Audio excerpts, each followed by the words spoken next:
Greetings. Do what thou wilt shall be the whole of the law. I'm Lexi Eve, and welcome back to part 2 of chapter 18 of Magic in Theory and Practice. Today we're covering Divination. So the first part of chapter 18 of Magic in Theory and Practice covered the body of light and clairvoyance. So today we're going to cover the second half of that chapter. And Crowley put outlined methods of training to utilize the astral realm to expose the body of light to many different energies, thereby strengthen the body of light and allowing them to tap into the powers of their spirit using clairvoyance. So that was all the first chapter.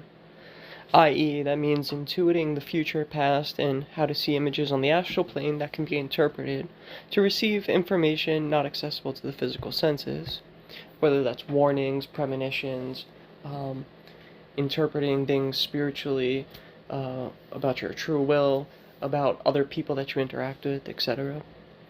And as I said in the previous video, divination is the act of using a tool to receive the same types of information as a clairvoyant who does not use external tools.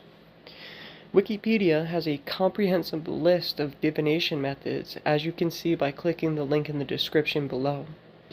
And these methods range from tarot cards to the Yi King, to scrying with either water or mirrors, to posing questions and listening to what passerby happen to say. And there you interpret their words as an answer to your inquiry.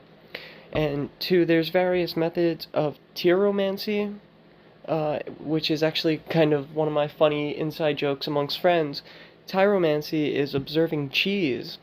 And you could do this in so many ways. For instance, you could observe the mold that grows on the cheese as it ages, or you could interpret the sounds as you squish it, or you could have several plates of cheese with prescribed responses corresponding to each plate, meaning one plate means yes and the other no, or you could assign full sentences to a specific plate of cheese. And then you could loose a mouse upon the plates, and whichever plate the critter goes to and starts eating from, it would be your answer to whatever question you, as a diviner practicing divination, whatever question you posed. The mouse picking that cheese would actually divinate your answers. And there are tons of other methods. One method of divination may work for one magician, but another may only be proficient in some other form of divination. So we're going to go into the metaphysics of all this later on. The chapter begins by stating that unless an army, like a physical army, has an intelligence department to direct towards its targets, then it is merely a group of brutes trudging along aimlessly. They're not going to be very efficient. A magician doing their will must also possess great intelligence, meaning they must know how best in every situation they can direct their will towards an intended goal. They must also know where they can be at any given moment, where they might have to go, where they have the best chance of doing their will. Clairvoyance and clairaudience are vital to directing the magician and allowing them to conduct their magic towards proper ends, but these powers are not always reliable. Visions and voices do not always come on command. More often than not, information is received through these powers almost sporadically. It's never guaranteed that a clairvoyant will get an answer to their queries on cue. Therefore, divination is, quote, an art by which one can obtain at a moment's notice any information that may be necessary, end quote. The diviner uses symbols to interpret the information they are seeking. Before giving practical outlines of how to use various methods of divination, let us first reiterate Crowley's theory of the process of divination. 1. Quote, we postulate the existence of intelligences, either within or without the diviner, of which he is not immediately conscious. It does not matter to the theory whether the communicating spirit, so-called, is an objective entity or a concealed portion of the diviner's mind. We assume that such intelligences are able to reply correctly, within limits, to the questions asked. 2. Quote, we postulate that it is possible to construct a compendium of hieroglyphs sufficiently elastic in meaning to include every possible idea, and that one or more of these may always be taken to represent any idea. We assume that any of these hieroglyphics will be understood by the intelligences with whom we wish to communicate in the same sense as it is by ourselves. We therefore have a sort of language. 3.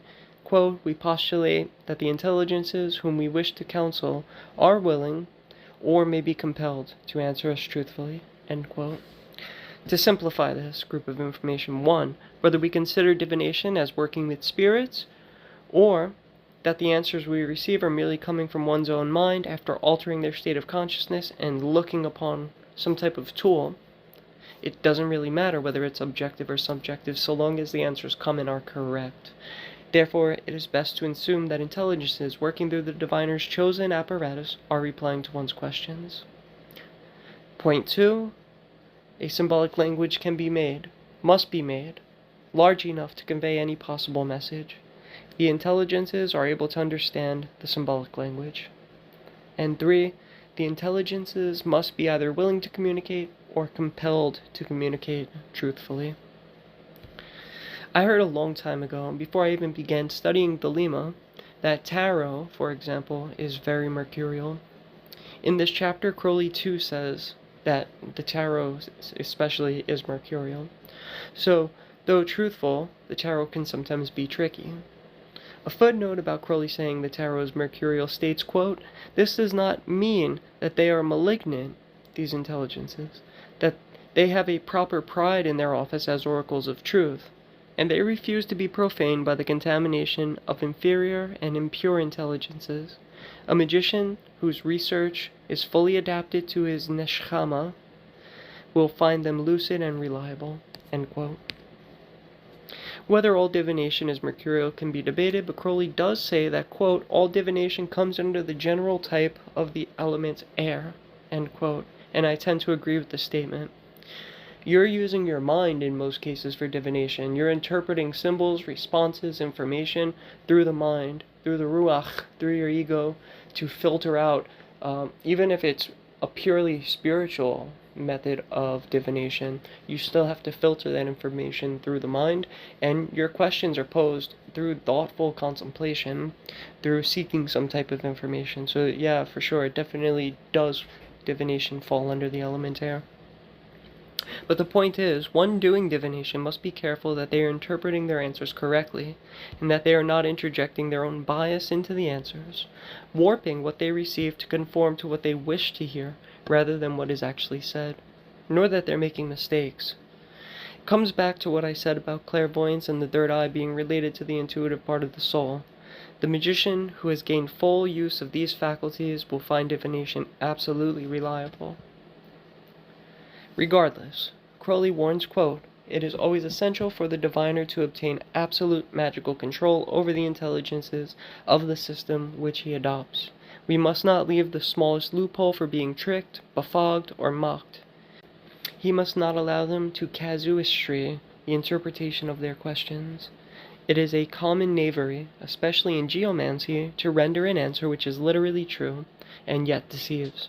For instance, one might ask whether some business transaction would be profitable, and find, after getting an affirmative statement, that it really referred to the other party in the affair. End quote.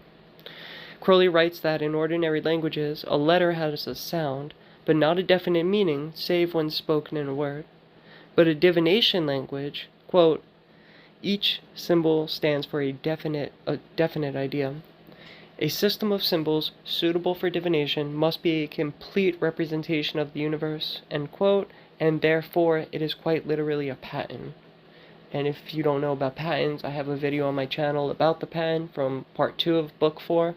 The pattern represents Earth, the body of the magician, but it should also in some way have a symbolic representation of the entire universe, either engraved or drawn upon the pattern.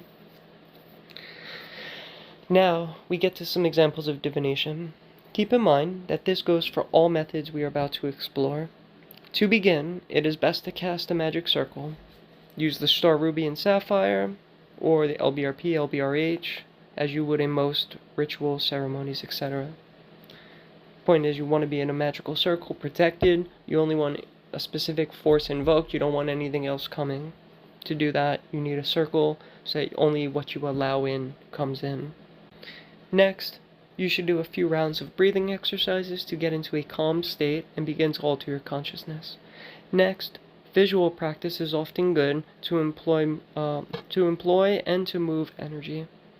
Something like the middle pillar, or what I have as a circulation of light, there's a video to that on this channel, or something like even the ritual of the rose cross, or any practice equivalent to these is a great way to go. From there, you may choose a suitable invocation. In the case of bibliomancy, a mercurial invocation might work well, or else something that works with the divine light and truth. Even the Kabbalistic invocation of Solomon is a great suggestion, as it works upon the entire tree of life. With the Thoth Tarot, there is an invocation in its small pamphlet that is recommended from the Golden Dawn, invoking Iao to send Heru, the great angel. Now, the invocation begins, quote, I invoke thee, Iao, that thou wilt send Heru, the great angel that is set over the operations of this secret wisdom, to lay his hand invisibly upon these consecrated cards of art, end quote. When I use this invocation, I'm usually holding the deck in my left hand and my right hand over the pack of cards, and I visualize, after I've invoked Heru, or Iao to send Heru, I visualize Heru's astral hand overlaying my physical one and touching the cards directly. From there, then I shuffle, then I ask my question, then I cut. So it's after this angel has influenced through my hands the cards and the way that they should move. Quote, it is equally necessary that the muscles with which he manipulates the apparatus of divination must be entirely independent of any volition of his own. He must lend them for the moment to the intelligence whom he is consulting, to be guided in their movement, to make the necessary mechanical actions which determine the physical factor of the operation. From there, within your circle, in bibliomancy, so you'll have your holy book with you, you pose your question, take up the book, flip through a random page and place your finger down, without looking on either a single word or an entire verse, whatever you choose. What you have touched becomes your answer. Sometimes the answer is quite clear, sometimes it might take some contemplation and interpretation. Crowley would actually perform a dramatic ritual leading up to bibliomancy to receive the word of the Equinox for both AA and the OTO, and he got that practice from the Golden Dawn, who would do likewise and use the word as a password amongst members for the next 6 months. And in the description below, you can find a link to Astrum Argentum, and there in that link you'll find a list of every word of the Equinox from 1907, every 6 months to Crowley's death in 1947, along with more information about the practice. So he actually did that every 6 months for 40 years straight. Beginning with bibliomancy, quote, from this chapter says, quote, the book employed is a perfect representation of the universe, end quote. So any authentic holy book should be suitable. If you're from a particular religion and you're just happening to listen to a Thelemic YouTube channel right now, you could use your own holy book, but I personally recommend either Librel or the Holy Books of Thelema. Any authentic holy book should be suitable, though if they are from previous aeons, they may be lacking, just as in the generations to come, Librel will eventually be lacking compared to new holy books that represent the evolution in consciousness at that point in time. But at present, the Book of the Law is the best choice, especially because, quote, it is not merely a literary compilation, but a complex mathematical structure, end quote. The next method we will explore is tarot. Of course, now this is a huge field, worthy of several videos just for the one topic, so we can only do the bare minimum here on how to use it. Also note, the following means of divination that we're going to go over all use tools which work better when you consecrate them in a ceremony beforehand. And you could find a link to my video about consecration in the description below. It is best to use either abramelin oil, blood, or sexual fluids and your orgasm to anoint your divination tools. This is for 2 reasons. 1, the act of consecration makes any item holy and charged. 2, if you use your own bodily fluids in ceremony to consecrate your tools, it connects you directly to the tool, linking you spiritually to the divination item via the prana and other energies present in the fluids. After they are consecrated, they should be wrapped in a suitably colored silk and only taken out of this wrapping when you are using them. When Crowley wrote about a complete language made for divination, he was certainly referring to the tarot and Yi King as the best examples, though there are certainly others. A pack of tarot has 78 cards, 4 suits, being wands, cups, swords, and discs, and then there's trumps we'll talk about in a second. These are each numbered 1 to 10, these 4 suits, and correspond with the 10 Sephiroth in the 4 worlds of the Tree of Life. They represent the elements fire, water, air, and earth, respectively. Each individual card from 2 to 10 is assigned to a decan of 10 degrees on the astrological natal chart, while the aces each represent 3 whole zodiac signs, 90 degrees of the natal chart each. The 4 aces all represent the seed of their respective element. The 2s through 10s each are assigned a planet and zodiac sign, which make up a great portion of their symbolism and help to distinguish how to read each card in a spread. Then there are 16 core cards, 4 for each suit: princesses, princes, queens, and knights, or kings if you prefer. These cards are very much like the tattvas, being each of a specific element with a portion of another element within them. So for example, knights are fire, but cups are water, so the Knight of Cups is the watery aspect of fire. Then comes the 22 major arcana. These are each assigned 1 Hebrew letter, and thus path on the Tree of Life. So the Fool, being number 0, A20, is Aleph, and thus its primary association is with air. The Tower is the 16th card, and it corresponds with Pe, thus Mars. And you could see that reflected in the Magician's tables and the colors of the tarot card, and whatever symbolism's in them. Of course, keep in mind that every card corresponds with the Tree of Life, as I've said. So for a complete list of each card's correspondences, you must know how to use the Magician's tables as published in 777, or better yet, 776.5. Crowley's Book of Thoth analyzes all of the correspondences of each of the 78 cards and synthesizes the information into comprehensive essays, which is a vital source that should be thoroughly memorized in order to use the tarot with peak proficiency. So this is what you must understand in order to use the tarot to its fullest.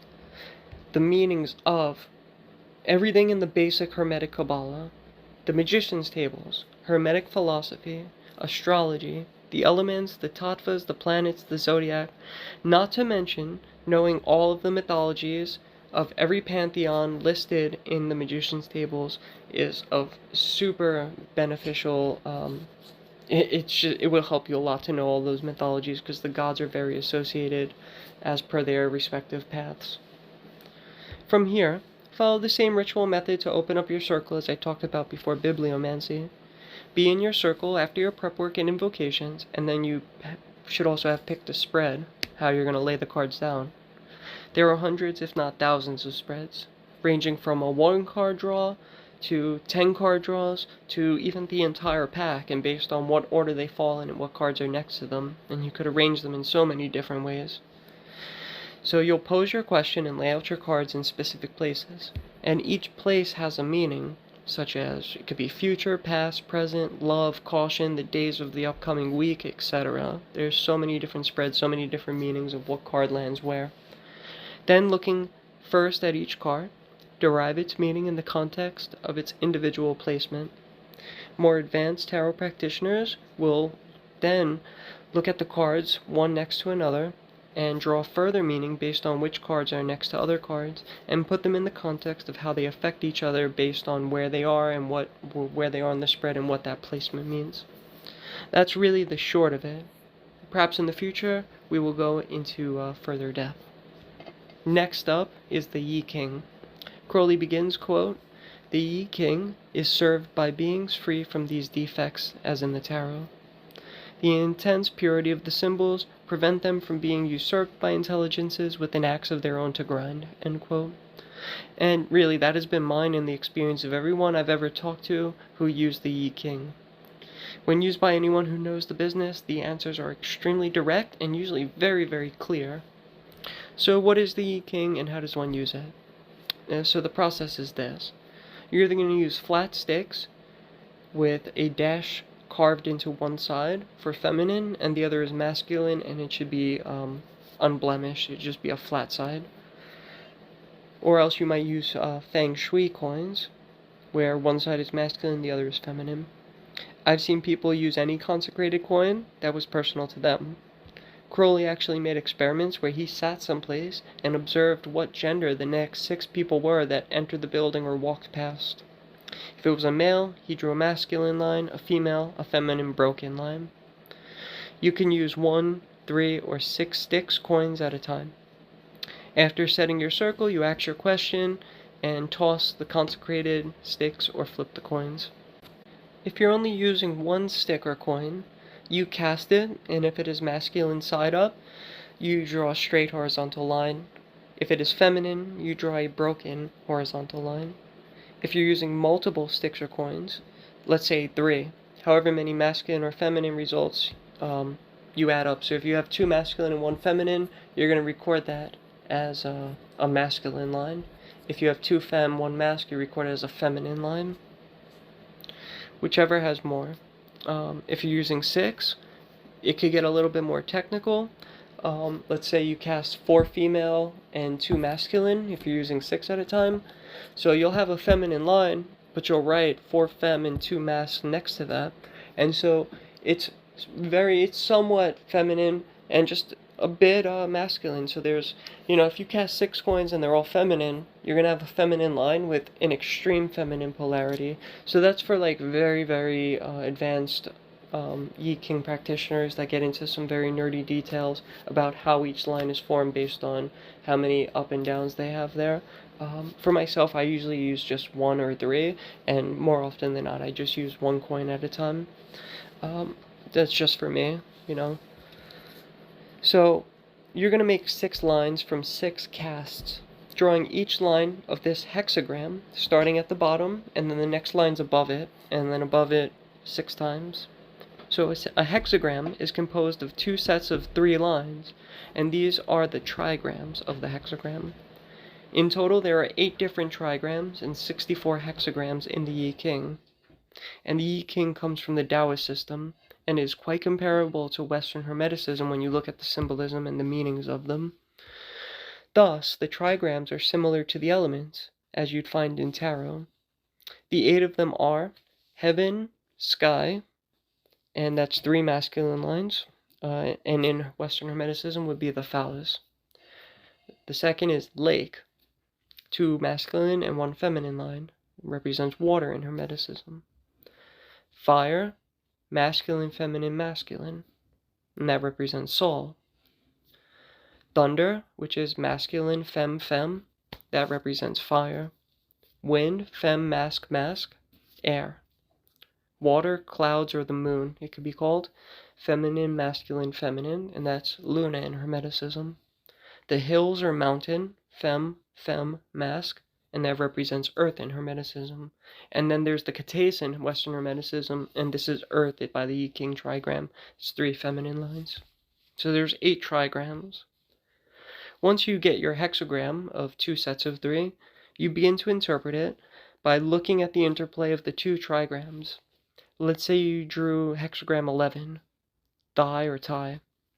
The bottom being the phallus trigram, the top the Kates trigram. So the interplay is balanced by activeness moving upwards towards an open pathway. Because the bottom 3 lines represent that masculinity, so there's a force involved there. And the top 3 lines are all broken. So by looking at the shapes, first you have masculine, and then you have 3 open lines. So that masculine energy has a pathway to enter into. Whereas hexagram 12 is the reverse of the 2 trigrams. So the feminine trigrams on the bottom, and the masculine 3 lines are on the top.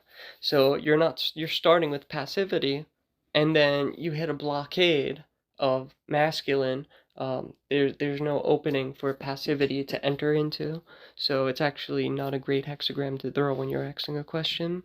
Of course, I'm not getting into the actual symbols of phallus and Kates, and I'm just showing by the shapes of the lines themselves. That's one of the first things that you could look at. Then you would look at, okay, so this represents heaven and sky, earth, and you could kind of play around with well, what is masculinity in context of spirituality?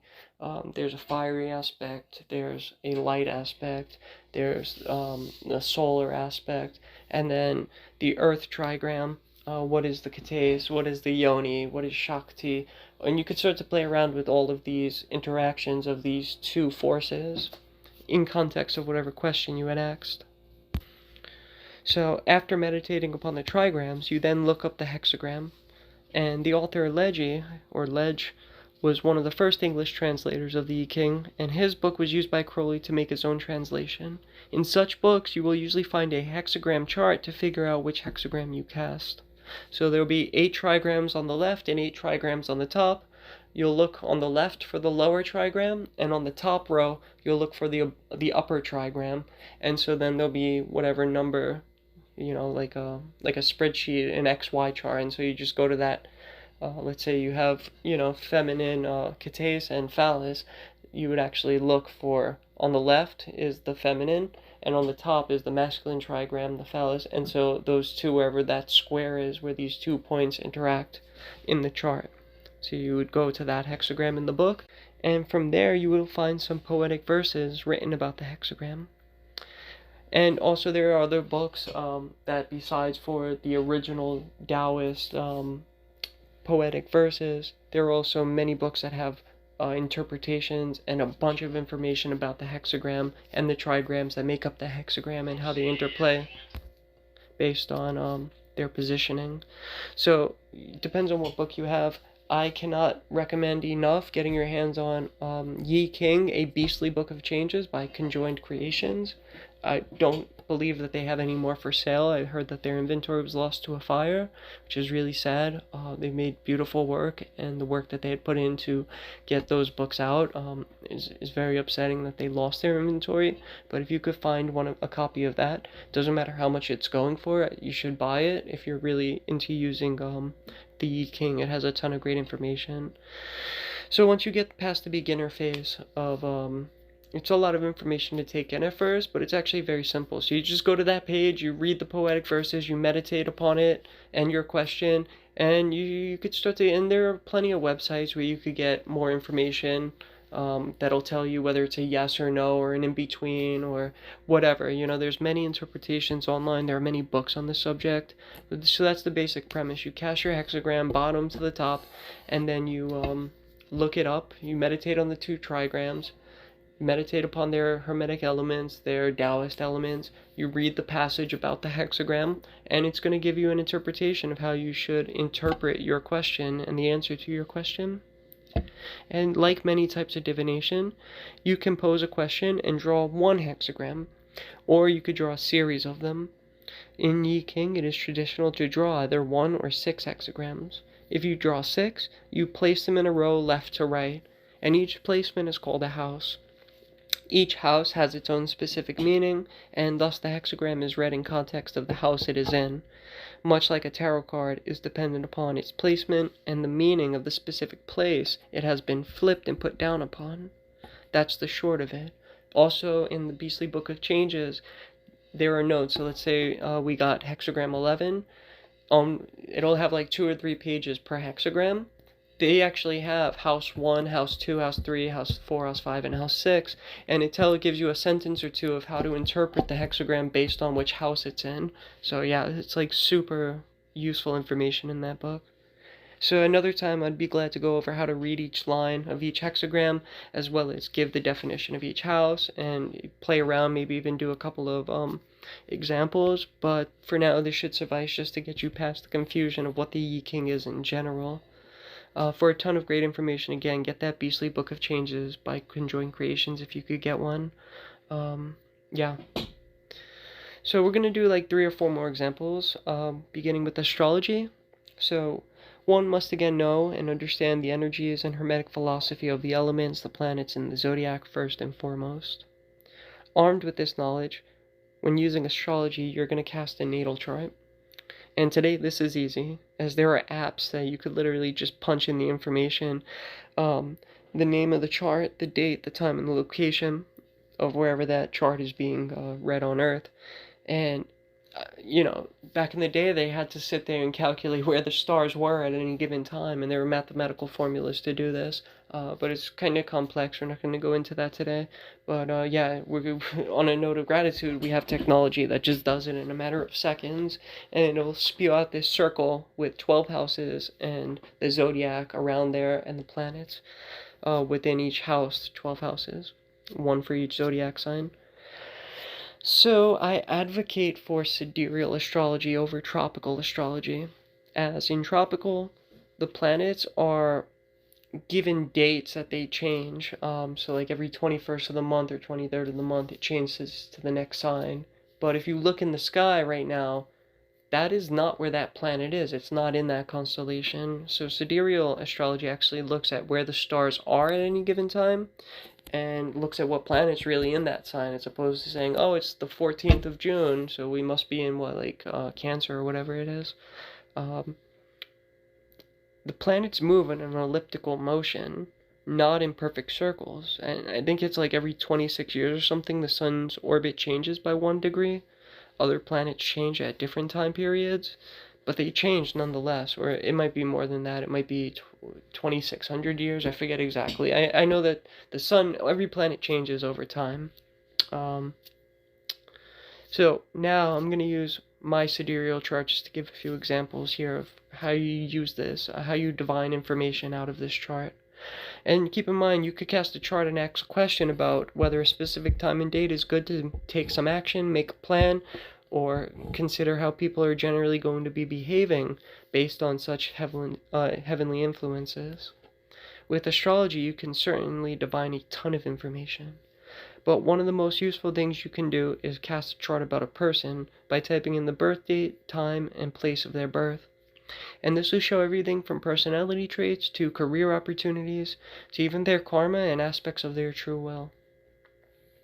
So in tropical astrology, I'm a Virgo, but in a sidereal chart, you can see that I'm a Leo with the Leo rising, and my moon is in Aries in sidereal. And to me, this makes way more sense than with with a Virgo sun and a moon in Taurus. In fact, when I was practicing tropical astrology, I laugh now. I was always so proud to tell everyone that I'm a Virgo, and I was the proudest Virgo ever. And just realizing I'm a Leo confirms why I acted that way at that time. So in my chart, I have a ton of planets in fire signs. I even have a grand fire trine, meaning the planets are 4 signs apart, 120 degrees apart, and these planets are in the signs of Leo, Sagittarius, and Aries. The planets that I have in the Grand Trine are Sun and Jupiter in Leo, my Moon in Aries, and Neptune and Uranus in Sagittarius.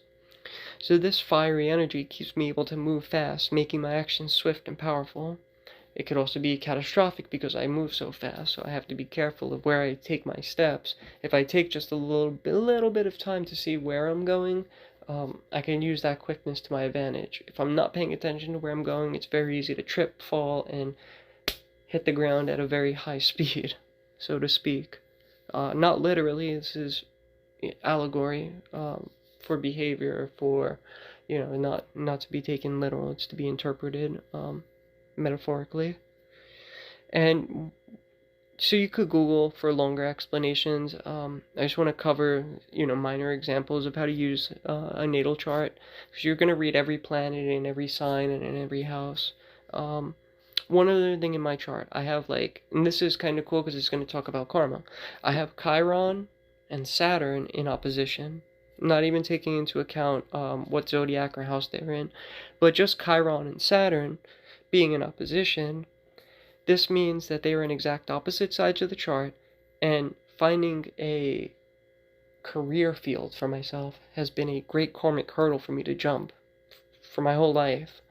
They make my work life very unclear and difficult. I have a complete blinder on. Figuring out a career path has been an absolute blind spot in my life. Anytime I tried to make career moves, I was in the dark and could not make any intellectual discoveries about how to make money through work. No matter how much I thought about it, no matter how much I looked stuff up, I would just be chasing my tail and could not make any headway of anything that attracted me. I found the resolution to this was just acting without thinking, but even that is very uncomfortable for me. And something really cool on a karmic level. So anytime I try to make career moves, I was in the dark. And this karma is definitely probably coming from a past life because it's been such a huge factor for me. And I even tried going to a 90-day program to help me discover what I should do for work reasons. And at the end of the program, they'd pay for some type of job training or college or something, given whatever you discovered about yourself by doing a whole bunch of tests and writing and different activities to help you figure out what you're good at.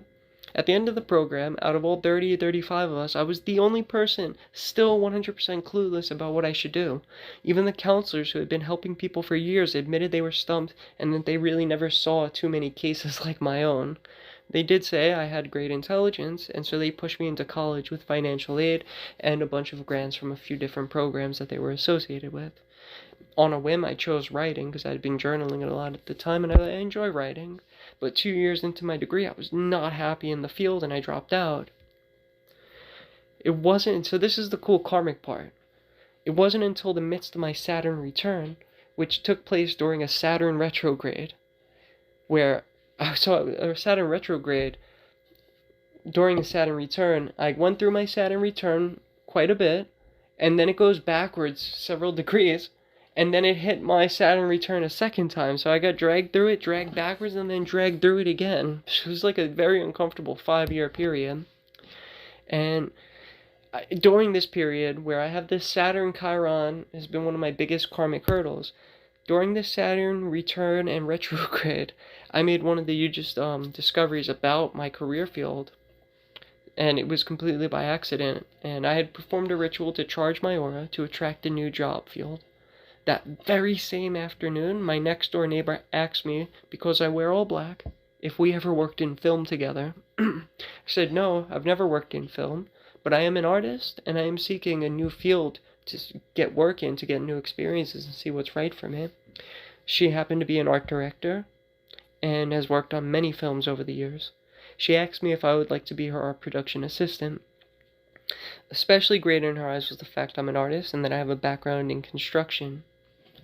So a year later, the film finally got underway, and it's been about a year and a half, and for the most part, I love it. That I made this discovery during a Saturn retrograde, during my Saturn return, was just completely uncanny. And so yeah, Saturn. So that's one way to see, like in my chart, how you could use astrology to understand things about yourself. And there's always solutions to whatever problems we have.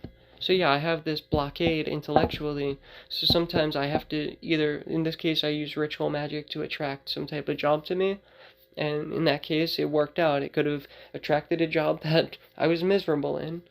It happened to be something I really enjoyed doing for the first time in my life.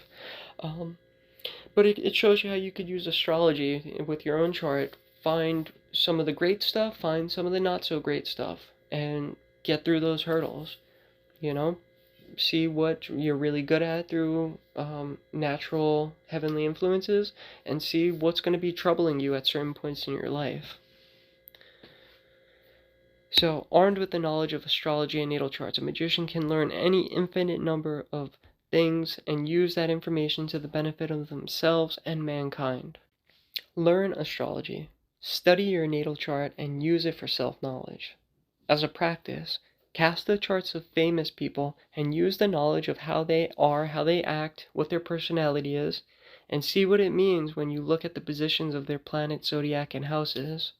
So if you see somebody as a comedian and you look at their chart and you happen to see a certain planetary arrangement, we'll look up several other comedians and see if there's similar patterns in their natal chart, or see why something is very prominent in a specific person's chart, and see what are the biggest influences in their life as characteristics, what their jobs are, if you really know the person by chance, what their karma is, and start to see how the planets affect those things. That's a great way to learn how to use astrology. Besides that, there are numerous books out there, and I highly recommend Kenneth Bowser's Introduction to Western Sidereal Astrology. Also, for free, this is a free one, SolLuna.net by Jim Eshelman is a wonderful resource for sidereal astrology. Next up, invocation and evocation can also be used for divination by summoning an entity, be they god or angel, demon, whatever they are. So you could summon, invoke, evoke, and ask them questions. Now, I caution working with low spirits in any regard, but especially when seeking information because they are prone to twist words or outright lie. You have to go through the process of binding them to truth, and even then, their words are slippery, like we saw in the example before. Somebody did divination to see if a business deal would be profitable. It said yes. It was profitable for the other person. So you have to be very careful. There's many warnings about genies. So when you're doing divination of this type, just be very careful with what you're working with. Another method is scrying. Here you can use a mirror, especially a black glass, be it flat or crystal ball. You can use a cup full of liquid, water in an opaque cup, or dark liquid like wine. Even, I think Eliphas Levi mentions it, but even painting your thumbnail black with a shiny lacquer can do the trick in a pinch. But keep in mind, this method, scrying, is difficult and not everyone has the ability. It is a very difficult field and requires a seer with an inherent knack for it. It's almost something you're born with or not. You could be intermediate, sure, there are plenty of people that are intermediate, but really great scryers are born really great scryers, I believe. I don't know that you could train yourself. Maybe you can, maybe it's possible, but I think that really great scryers are born great scryers. So, like, for instance, John Dee, somebody we all know as a magician. He was a fantastic magician. According to story, according to legend, powerful enough to start storms and sink naval fleets, but could not scry for shit and relied upon Edward Kelly. I've had some successful attempts, and many where little to nothing happened. I was just staring at the glass, trying to make it work. For myself, I find it easier to use a magical mirror as a focal point for meditation, and then by opening my third eye, I allow the mirror to transmit visions into my mind. But this is almost more like clairvoyance or astral traveling in a sense. It's less like scrying than it is using the mirror as a meditation tool to see things through the third eye, not the physical eye. So, true scrying, and I've experienced this once or twice, true scrying is when you are looking upon your magical mirror. You may see a flash of light that crosses it. You might just start to see images, but shortly thereafter, you begin to see shapes. They begin to move, perhaps shift around, and then they gradually take on detail, color, dimension, and just like that, it's no longer a black mirror. It tends to look more like a window into another world where you're seeing things taking place. At that point, you may speak to an entity or watch a series of images like a movie. Like I said, I've experienced this a few times and I found it a remarkable experience. Like, whoa, caught me off guard type of situation. But it's not my go-to. But it is great excitement when it works. So I don't have many instructions on the subject. All I could say is you could get a few books, studying the methods, try it out for yourself. You just need to get into the right meditative state after doing your invocations, consecrating the mirror, etc., etc. Enochian is also, could be clairvoyance, could be a form of divination, depending on how you're doing it, but it's definitely scrying, for that matter. The very last method I just want to talk about for a minute or two was something that my deceased teacher absolutely loved to do. I've never really tried it, but I always found it fascinating, and he loved it. This was his go-to. So he would set up candles, and he would do different ways. So sometimes he'd set up 10 candles, and from a few feet back, 5 feet or so, he would blow an even breath, left and right, once, one breath at the candles, and he would say if 5 or more went out, that's yes. If 5 or more stayed on, that's no. And then there were degrees to, okay, 6 went out, so that's a yes, but it's yes to a very minor degree. Whereas if all 10 went out, then that's yes to a very great degree. He also would set up the candles, and he would assign specific meanings to each and every candle. He did experiments where he made this candles the 7 planets, like 7 candles, 7 planets. Behind that, 12 candles, the 12 zodiac, and also 4 candles or 5 candles for the 5 elements, 4 elements, whatever it was. And so he'd blow at this large group of candles, and whichever ones went out, he'd place in one house So those planets, element, or zodiac all went into one house, and he would play around in his mind, meditate after you made 6 or 7 houses full of these attributes. Play around with, okay, this house corresponds with this context, and this has this meaning. This is the future, past, present, or let's see what my next 7 days of the week are going to be like. So if he got a whole bunch of planets, elements, and zodiac in one house, he would meditate on, okay, that's the first day of the week. So you see, you could assign full sentences to each and every candle and blow at them, and whichever candles go out, you now have ideas to play around with. You could pick verses from holy books, for instance, and that's another way to use the candles. So he did many things. Generally, he just did the yes or no. 5 or more candles, yes. Less than 5 candles going out, no. So he would do something like that. But that was his go-to. So I just wanted to talk about that. There's so many different things you could do. You could do fire gazing. You could do dreams, tea leaves in the bottom of your cup. There are hundreds of books on that subject. There's geomancy.